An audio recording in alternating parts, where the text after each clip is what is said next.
Olá pessoal, meu nome é Ana Patrícia e a gente vai continuar falando sobre o nosso conteúdo de hidráulica, tá?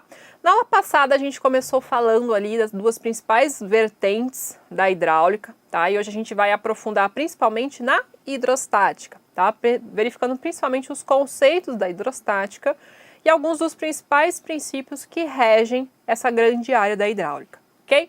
Então, sempre que a gente falar de hidrostática, fluidostática ou estática dos fluidos, eu estarei trabalhando com fluidos em equilíbrio, ou seja, a minha velocidade ela é igual a zero. Isso quer dizer o quê? Que se eu analisasse, por exemplo, um ponto dentro do meu fluido e transportasse ele para uma figura, o que a gente teria? A gente teria um equilíbrio de pressão nessa figura.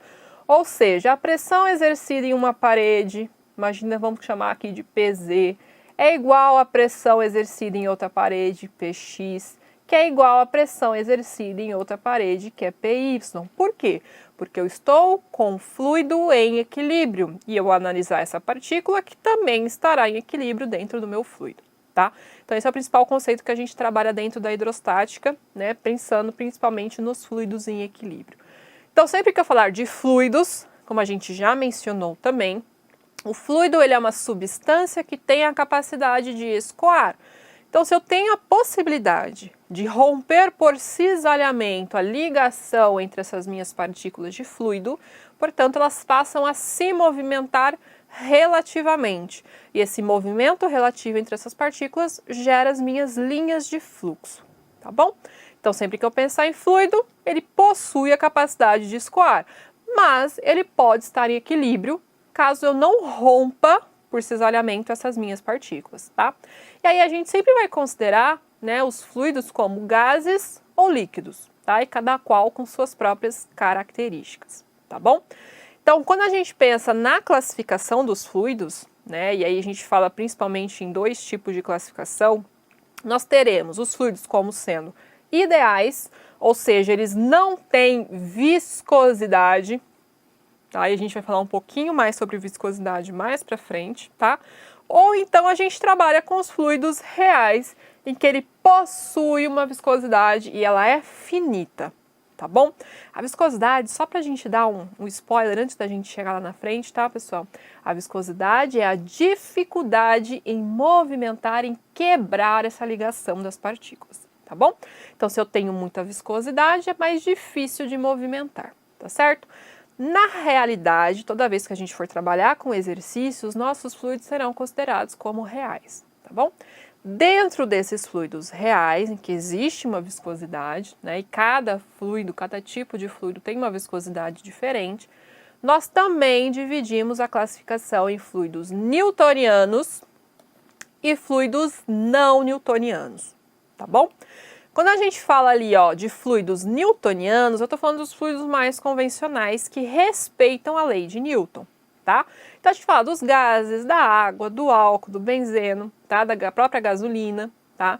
E quando eu falo, né, nesse caso, desses tipos de fluido, eles têm uma viscosidade que aumenta proporcionalmente com a taxa de deformação.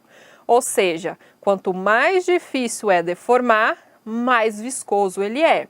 Quanto mais difícil é ele deformar, mais difícil ele é de escoar, tá? Quer ver um fluido que é bem viscoso? Vamos imaginar óleo frio. Se você pega o óleo frio, ele é bem mais difícil de escoar do que a água, vocês concordam comigo? Beleza, isso quer dizer que ele é mais viscoso que a água. Cuidado, porque viscosidade é uma característica própria do fluido e ela varia de acordo com a temperatura dele. Vamos imaginar óleo frio e óleo quente? Óleo frio é mais viscoso do que óleo quente. Mas são dois fluidos iguais? São a mesma substância, mas que possuem viscosidades diferentes e, portanto, terão comportamentos diferentes, tá bom? Bom, esse dentro dos fluidos newtonianos. Quando a gente fala de fluidos não newtonianos, aí a gente tem 3 subclasses, eles já passam a não respeitar uma lei de proporcionalidade, tá? E aí nós teremos dentro dos fluidos não newtonianos os fluidos pseudoplásticos, como lamas, óleos de motor, por exemplo. Os fluidos de Bingham ou os fluidos plásticos, tá? Por exemplo, pasta de dente, geleia, que tem um comportamento muito próprio. E nós temos os fluidos dilatantes aí também, cada qual com a sua característica. Tá? E eles passam a não respeitar aquela lei da proporcionalidade de Newton, como a gente acabou de falar, para os fluidos newtonianos. Tá? Então, toda vez que a gente falar, né, de classificação de fluido, ele está dado em função de viscosidade. E o que seria, então, essa viscosidade? Tá? A gente vai definir a viscosidade como sendo a medida da resistência do fluido à fluência. Ou seja, quanto mais difícil fluir, maior será a minha viscosidade, tá bom? Então, a gente acaba tendo que inserir uma pressão, uma força no meu fluido para fazer ele fluir, tá certo? E quando a gente fala daquela lei da proporcionalidade de Newton, ela é nesse sentido, que a tensão de cisalhamento para fazer o meu fluido romper a ligação entre as partículas e fluir, ela é função, de μ. Quem que é μ, pessoal? É a nossa viscosidade absoluta, tá bom? Então, a tensão de cisalhamento, ela é proporcional à viscosidade do meu fluido. E essa é o que a gente conhece como a lei de Newton da viscosidade, tá certo? E aí, a gente acaba dividindo a viscosidade em dois tipos, tá? A gente acaba definindo os materiais por meio de dois tipos, mas tanto faz a forma que a gente for trabalhar. A gente pode trabalhar em termos de viscosidade dinâmica ou absoluta, tá? Que é representada pela letra μ. Ela é dada em termos de força requerida para mover uma unidade diária a uma certa distância, tá bom? Essa viscosidade, as principais unidades dela são Pascal vezes segundos, essa é a unidade que a gente mais vai usar, tá? Do Sistema Internacional de Unidades. Podemos, como a gente citou antes, trabalhar com a unidade Poise, centipoise ou libra, né, sobre pés vezes segundos, tá? Normalmente a gente vai trabalhar com Pascal vezes segundos, que são as unidades do Sistema Internacional, ok? Bom, mas a gente também pode trabalhar em termos de viscosidade cinemática, tá? E a gente tem esse Vzinho diferente aqui que a gente chama de nu, tá bom? E essa viscosidade cinemática, pessoal, ela é dada por uma relação, entre a viscosidade absoluta, que é o μ, e a massa específica do meu fluido, tá bom? Lembrando que massa específica é massa sobre volume, tá bom?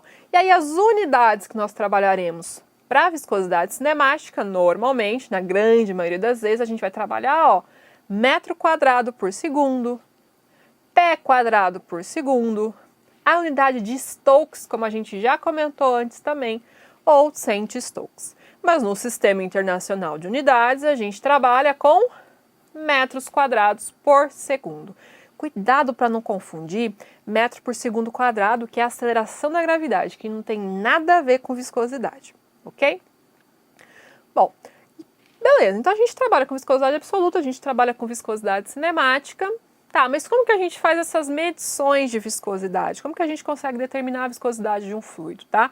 Existem alguns equipamentos que nós chamaremos de viscosímetros, que são responsáveis por fazer essa medição de viscosidade dos fluidos, tá? Nós temos 3 tipos básicos de viscosímetros. O primeiro é o viscosímetro capilar, também conhecido como viscosímetro de Oswald, tá bom?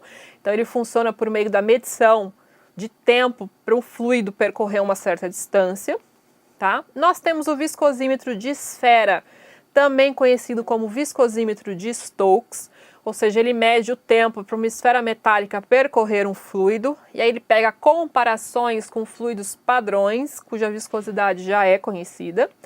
E nós temos o viscosímetro rotativo, muito utilizado na indústria, que ele mede a dificuldade de torque, né, de rotação de um rotorzinho. Tá bom? Então esses 3 viscosímetros são os mais conhecidos aí para se medir viscosidade absoluta, tá bom? Então a gente normalmente trabalha em termos de viscosidade absoluta e em alguns casos, para facilitar as nossas contas, a gente trabalha em termos de viscosidade relativa, ou melhor, de viscosidade cinemática, que é simplesmente pegar a viscosidade absoluta e dividir pela massa específica, beleza? Então essas são as principais características que a gente tem dos equipamentos para medir viscosidade, tá?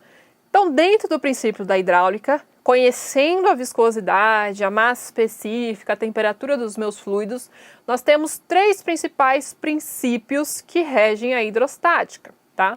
O principal, né, então a gente vai trabalhar primeiro com o princípio de Pascal, depois a gente vai falar um pouquinho sobre o princípio de Stevin e a gente vai finalizar trabalhando com o princípio de Arquimedes, tá? Então são os 3 princípios que nós trabalhamos ali dentro da grande área da hidrostática, tá certo?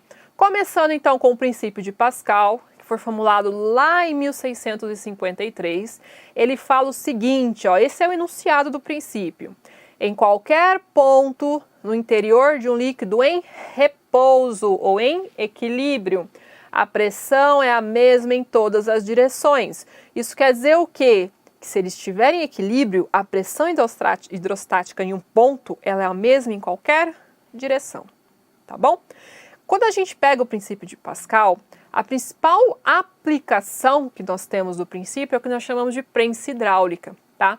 O que acontece na prensa hidráulica? Bom, se eu estou falando que em um fluido em equilíbrio, a pressão em um determinado ponto é a mesma, independente da direção, eu estou falando que imagina um sisteminha desse, que está em equilíbrio, está em repouso, significa que ó, a pressão 1 aqui vai ser igual à pressão 2 aqui, tá? Bom, pela definição de pressão, nós temos que pressão é força sobre área. Então, a pressão no ponto 1, ó, é força 1 sobre a área 1. A pressão, ó, aqui só fazendo uma pequena correção, aqui é 1, tá? E a pressão em 2 é a força 2 sobre a área 2. Bom, se eu sei que a pressão em 1 é igual à pressão em 2 pelo princípio de Pascal, fazendo essas correlações eu chego nessa equação aqui. Mas professora, o que significa isso? Significa o seguinte, pessoal, ó, que para eu manter isso em equilíbrio, se eu aplicar uma força bem pequenininha, né, e eu quiser manter isso daqui constante, significa que se eu aplicar uma força bem pequenininha numa área bem grande, o que vai acontecer? Eu tenho uma pressão bem pequena. Entretanto, se eu aplicar uma força pequena numa área bem pequenininha, o que vai acontecer? Quanto menor a minha área, maior a minha pressão. Então isso quer dizer o seguinte, que se eu tiver uma área bem pequenininha aqui, ó, e eu aplicar uma força normal, uma força pequena aqui, ela vai me gerar numa área grande uma força muito maior. Por quê? Porque a pressão é a mesma, tá? Mas as áreas são diferentes. Então essa proporcionalidade deve ser mantida, tá bom?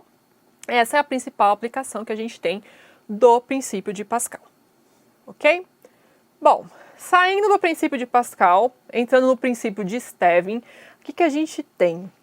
Dentro do princípio de Stevin, existe uma definição muito legal que a gente fala o seguinte, ó, que independente da quantidade de fluido que existir, a única coisa que interessa para a determinação de pressão é a altura de lâmina de água. Isso quer dizer o seguinte, vamos pegar uma comparação, tá? Imagina que você está dentro de uma piscina a 2 metros de profundidade. Você tem uma pressão sobre você, ok. Imagina que você está no mar a 2 metros de profundidade. Ah, não, no mar eu tenho maior pressão? Não. No mar e na piscina a 2 metros de profundidade, você vai ter a mesma pressão exercida, porque a única coisa que interessa é a altura de coluna de água acima de você, tá? Não interessa a quantidade. Isso quer dizer o quê? Que, ó, não interessa o formato do reservatório, ele pode ser trapezoidal, retangular ou outro tipo de trapézio. Não importa o formato do recipiente, o que importa, ó, é essa altura de lâmina de água. É a única coisa que interessa pra gente quando a gente trabalha com o princípio de Stevin, tá? E a gente sempre vai trabalhar a pressão hidrostática como sendo a massa específica do fluido vezes a aceleração da gravidade, que a gente trabalha como 9,81 metros por segundo quadrado, e a altura de lâmina de água. Tá bom? Então essa é a equação básica que a gente trabalha no princípio de Stevin, tá? Caso nós queiramos calcular a diferença de pressão entre 2 pontos, Ou seja, a gente vai ter que a variação de pressão entre dois pontos continua sendo massa específica, aceleração da gravidade, vezes a diferença de altura entre os dois pontos. Tá bom? Então essa é uma das formas mais simples da gente aplicar o princípio de Stevin.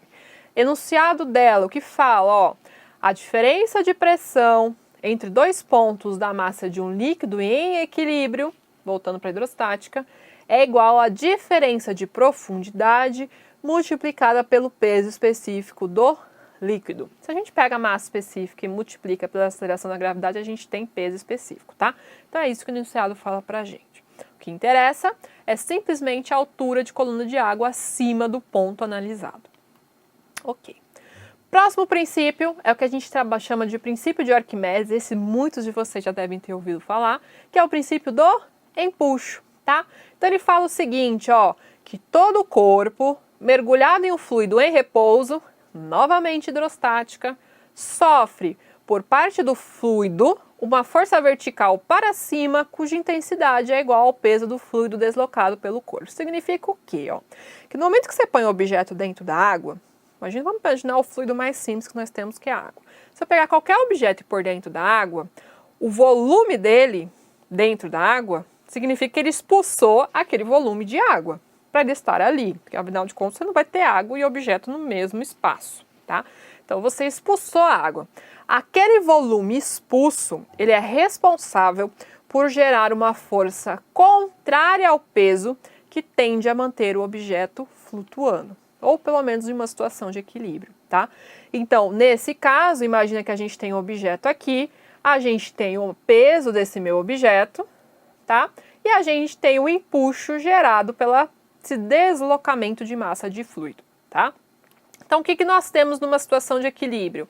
Que o empuxo, ele é igual ao peso de fluido deslocado. Lembrando que peso é massa vezes a aceleração da gravidade, tá bom? Daqui a gente tira o quê, ó? Que o empuxo, ele vai ser massa específica do fluido deslocado vezes o volume de fluido que foi deslocado pela inserção do objeto, vezes a aceleração da gravidade. E aí você fala para mim, tá, então esse daqui é o principal princípio que fala, por exemplo, que uma embarcação de 1000 toneladas fica flutuando na água. Sim, por quê? Bom, se eu tenho uma embarcação muito pesada, no momento que ela é inserida na água, vocês concordam comigo que o volume deslocado é muito grande? O volume deslocado é muito grande. Isso quer dizer o quê? Que se o meu volume é muito grande, o meu empuxo também é muito grande, tá? Por isso que as embarcações flutuam, tá? E é claro que a gente tem situações em que elas flutuam, situações que elas afundam e situações em que elas se mantêm em equilíbrio, tá bom? Então, por exemplo, se eu tenho que a massa específica do meu corpo, do meu objeto, for menor do que a massa específica do meu fluido, que é nesse primeiro caso aqui, o que eu tenho? Que o meu objeto vai flutuar na superfície, tá? Se eu tiver que a minha massa específica do meu corpo, do meu objeto, for igual à minha massa específica do fluido, então o meu corpo ele fica em equilíbrio. Se eu puser ele na superfície, ele fica na superfície. Se eu puser ele no meio, ele fica no meio. Se eu puser ele no fundo, ele fica no fundo, porque existe um equilíbrio, tá? Se a massa do meu corpo, né, a massa específica do meu corpo for maior do que a massa específica do meu fluido, então ele afunda, porque meu objeto é muito mais pesado, tá bom? Então essas são as considerações que a gente acaba tendo que fazer. Outra consideração importante dentro do princípio de Arquimedes é o que a gente chama de peso aparente. É aquilo que a gente sente quando entra na piscina. Parece que a gente fica mais leve, não é? Exatamente. Por quê? Porque o peso aparente, pessoal, ele é uma relação, né, uma diferença entre o peso real, que a gente realmente pesa, né, que é a massa vezes a aceleração da gravidade, menos o empuxo devido ao volume de fluido deslocado, tá? Isso é o que a gente chama de peso aparente, que é o peso que a gente sente quando está dentro da água, tá bom? Bom, isso se a gente tiver, por exemplo, um único fluido. Mas se eu tiver, por exemplo, um objeto imerso em diversos fluidos, a gente consegue também fazer uma equivalência do peso com o empuxo deslocado, né? O empuxo de fluido deslocado em cada fluido diferente. Então, por exemplo, aqui a gente tem um objeto que tem um peso e ele desloca em cada fluido uma certa quantidade que me leva ao empuxo relativo àquele deslocamento no fluido correspondente, tá? Então a gente teria ali, ó, que o peso ele é igual ao somatório dos empuxos em cada um dos fluidos. Isso também é uma outra característica para a gente analisar, tá bom? Vamos fazer um exemplo? Só para a gente fazer e entender como é que isso funciona de fato? Então vamos lá, ó. Um objeto homogêneo colocado em um recipiente com água tem 32% do seu volume submerso. Bom, eu sei que, ó, o volume do objeto a gente vai chamar de V, tá bom? Bom, eu sei que se eu colocar em água, vamos lá, se eu colocar em água, o volume deslocado, quanto que vale? 32%. Então, ele vai deslocar 32% do volume total do objeto. Ok. Se eu colocar esse mesmo objeto em óleo, esse mesmo objeto terá 40% do seu volume submerso. Bom, então se eu colocar em óleo, o que a gente vai ter? Que o volume deslocado, aqui vamos fazer que é água e aqui é óleo, vai ser de 40%. Ou 0,4 o volume total do objeto. O que ele pede? Ó, qual vai ser a massa específica do óleo? Então, eu quero ρ, fazer só ρ do óleo. É o que eu preciso. Considerando a massa específica da água igual a 1 grama por centímetro cúbico. Tá bom? Bom, o que é que a gente tem nesse caso? Bom, se eu calcular o empuxo da água, ele vai ser o quê? O empuxo da água é a massa específica da água vezes o volume deslocado em água vezes a aceleração da gravidade, ok? Se eu pegar o empuxo em óleo, o que a gente tem? Massa específica do óleo vezes o volume deslocado no óleo vezes a aceleração da gravidade. Se o meu objeto está em equilíbrio nas duas situações, o que é que significa? Que o empuxo na água é igual ao empuxo no óleo. Por quê? Porque ele está em equilíbrio, tá bom? Resolvendo essa nossa equação, o que a gente tem? Ó, massa específica da água, volume deslocado na água vezes a aceleração da gravidade vai ser massa específica do óleo, volume deslocado no óleo vezes a aceleração da gravidade. Bom, a aceleração da gravidade vai embora. Massa específica da água que eu tenho vale 1.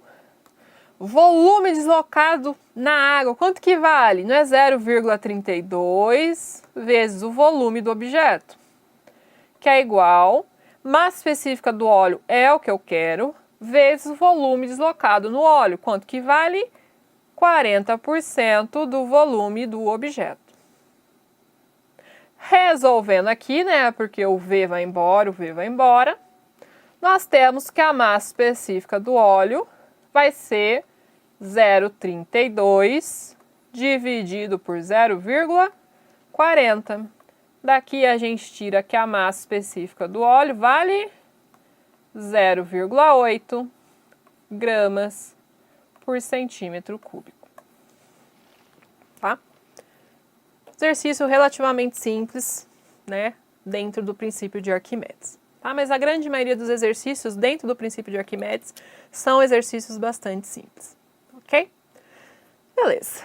Continuando o nosso conteúdo ainda dentro da hidrostática, uma das maiores áreas que a gente tem ali, principalmente em termos de conceitos, tá?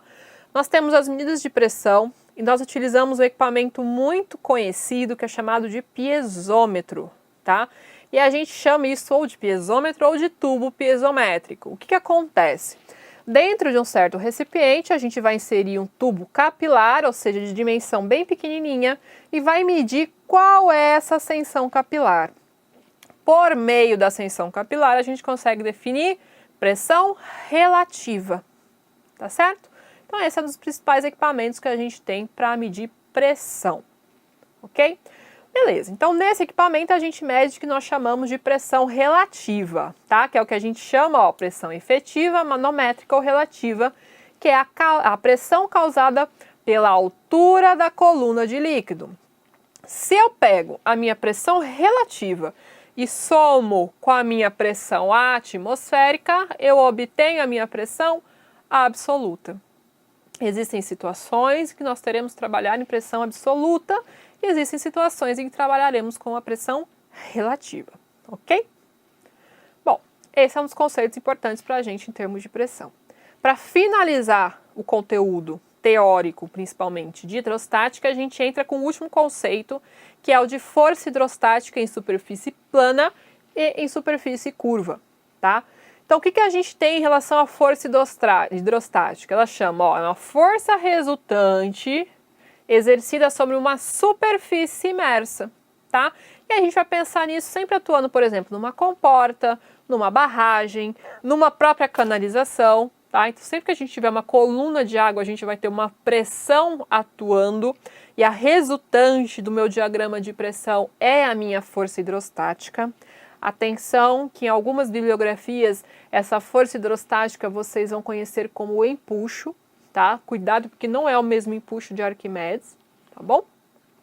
E aí essa força hidrostática, ela vai ter uma grandeza que varia de acordo com o peso específico do fluido, a altura do centro de gravidade da superfície em que está sendo analisada essa atuação da força e a área da seção transversal dessa comporta, dessa barragem, dessa superfície plana, tá bom? Então é como se a gente tivesse uma situação assim, ó, eu tenho uma barragem, né, eu tenho uma comporta plana aqui, ó, de A para B, essa aqui é só a área da seção transversal dela, tá? Mas aí eu tenho uma área e eu preciso analisar qual que é a força hidrostática atuando sobre essa barragem, para eu verificar se o meu dimensionamento está de acordo com a força que está sendo exercida, ok? Para isso, a gente precisa conhecer, ó, o H barra, que é o que a gente chama de altura do centro de gravidade dessa minha comporta, dessa minha superfície, e algumas outras medidas que serão importantes, principalmente, ó, o H do centro de pressão. Isso significa o quê? Que a minha máxima pressão, ela atua não no meu centro de gravidade, mas ela atua no meu centro de pressão. E como que a gente calcula esse centro de pressão? Existe uma forma também, tá? Esse centro de pressão, ele é calculado como o centro, né, a posição do centro de gravidade, mais momento de inércia, né, da minha figura, dividido pela área da seção transversal, vezes o centro, a posição do centro de gravidade dela, tá? Então a gente sabe, ó, que o meu centro de pressão ele vai ser sempre um pouquinho a mais profundo do que o meu centro de gravidade, tá? É importante a gente ter alguns cuidados nesse sentido. Isso em superfície plana. Se eu trabalhar em superfície curva, o que eu passo a ter? Eu passo a ter uma composição de forças, tá? Porque eu vou ter uma força horizontal atuando na minha barragem, tá? Que é o que a gente vai chamar de F. Passo a ter uma força vertical, que é o volume de água ou peso de água atuando sobre a minha comporta, que a gente vai chamar de W. E a gente passa a ter uma força resultante, que é a que realmente interessa pra gente, que é uma composição dessas duas forças, ok? Muda um pouquinho, mas a forma de análise é muito semelhante à da superfície plana, tá? É simplesmente um caso particular. Vamos pegar um exemplo? Vamos pegar um exemplo para a gente fazer também. O que a gente tem aqui, ó?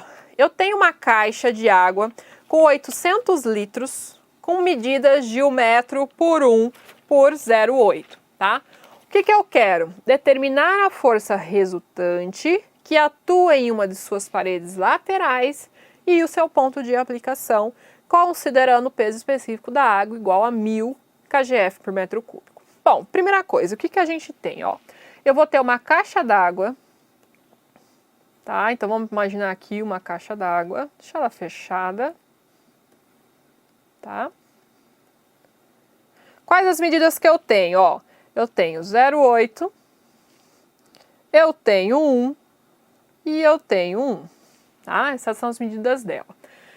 Ela tem um volume de 800 litros, então se a gente calcular, né, 1 vezes 1 vezes 0,8 dá 0,8, metro cúbico, portanto 800 litros, e ele quer a força resultante que atua em uma das suas paredes laterais. Vamos lembrar a equação da força resultante, ela é gama, que é o peso específico, vezes a altura do centro de gravidade, vezes a área em que está sendo aplicada, tá bom? Vamos lá, força resultante. Quanto que é o meu peso específico? Ou melhor, posso trabalhar em termos de kgf ali já, então já é o peso específico mesmo. Se fosse quilos por metro cúbico era a massa específica, tá? Então aqui eu tenho 1000. A altura do centro de gravidade. Bom, se ela é uma figura retangular, né? Você concorda comigo que ele vai estar atuando aqui, ó. Se ele é uma figura retangular, a altura do centro de gravidade está na metade. Então vai ser, ó, 0,8 por 2. Vezes a área, que é 0,8 vezes 1. Então, 0,8 vezes 1. Daqui eu vou ter a minha força resultante no valor de 320 kgf ou 3.200 newtons, tá? Ok, então a gente calculou a resultante da força. E que falta a gente trabalhar agora com o centro de pressão. Bom, a gente falou que o centro de pressão é a posição do CG, do centro de gravidade, mais momento de inércia da figura, vezes a área, vezes o YCG novamente. Momento de inércia de uma figura retangular é base, altura ao cubo, dividido por 12. Quanto que vale a minha base da figura? Vale 1. A minha altura vale 0,8 ao cubo, dividido por 12. Daqui eu tenho meu momento de inércia como 0,0427 metros a quarta. Substituindo na minha equação, meu YCP, ele vai ser, bom, posição do centro de gravidade é 0,4, metade da minha altura, mais momento de inércia, 0,0427, dividido pela minha área, ó, que vale 0,8, vezes o YCG, que vale 0,4. Portanto, o meu centro de pressão será o valor de 0,53 metros. Tá? Quando a gente trabalha com superfícies verticais, tá, pessoal, em que a gente vai considerar um alfa igual a 90 graus, a gente vai ter sempre um diagrama de pressão nesse sentido, tá? Então, por exemplo, aqui vale 0,8 e a gente tem um diagrama de pressão aqui, gama H, tá? E a gente faz a resultante nesse caso. Se eu trabalho com um diagrama de pressão nesse sentido, tá? O meu YCP, ele é 1/3 da minha altura, tá bom? Então, nesse caso, é 1/3 de 0,8, tá bom? Mas existe a equação própria para a gente utilizar para calcular esse centro de pressão, ok? Então, esses são os exercícios simples para a gente trabalhar.